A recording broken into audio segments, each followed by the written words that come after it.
Morning everyone! So tuturuan ko kayo kung paano iluto ang 1 kilong galunggong in a traditional way. So nagprepare ako ng talbos ng kakao para ito ibalot sa isda para hindi madaling madurog. So ito nakabalot na 5 balot ang kalahating kilo. Pagkatapos nagprepare din ako ng mga sangkap tulad ng oyster sauce, ginger, black pepper, onion, garlic at siling na buyo na kinuha ko lang sa bakuran. So yan na, pagkatapos i-prepare ang mga ingredients, magpainit na tayo ng kawali. Lagyan natin ng oil, sakto lang sa kalahating kilo. Pagkatapos, ilagay natin ang bawang, isunod ang onion, tapos ang luya din,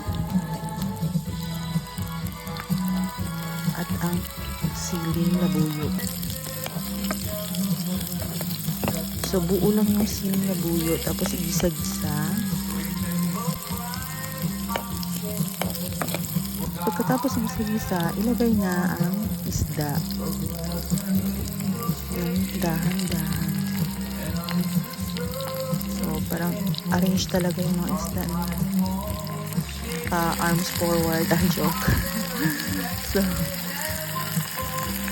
isa yan sa mga technique ng mga matatanda sa pagluto ng ununan o paksiw para madaling kunin sa loob ng kawali at ilagay sa plato.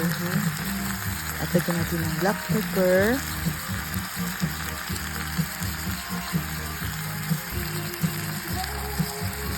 buburan natin ng asin, 1 kutsaritang asin. Pagkatapos buburan ng asin, lagyan natin yan ng suka. Pwede din suka yung tuba, pero ginamit ko sugar cane kasi not available yung tuba. So ngayon lagyan din natin ng tubig.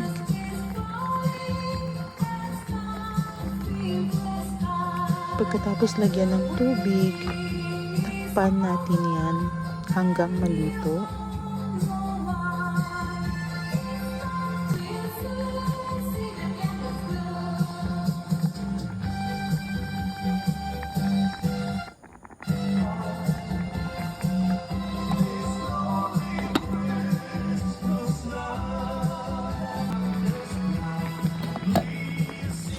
Medyo luto na siya, lagyan natin ng konting sugar pang balanse ng lasa.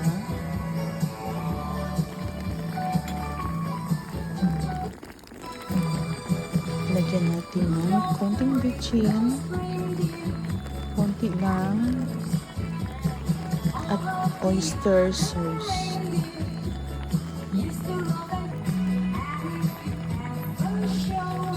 So hindi yan pwede ukayin para hindi matanggal yung mga dahon. So, ganyan lang natin. So, ito, luto na. Pero lulutuin pa natin yan para hindi malangsa. Mas maganda talaga yung luto talaga yung isda. So, luto na. Pwede na siyang ihaon galing sa pot papunta sa lalagyan.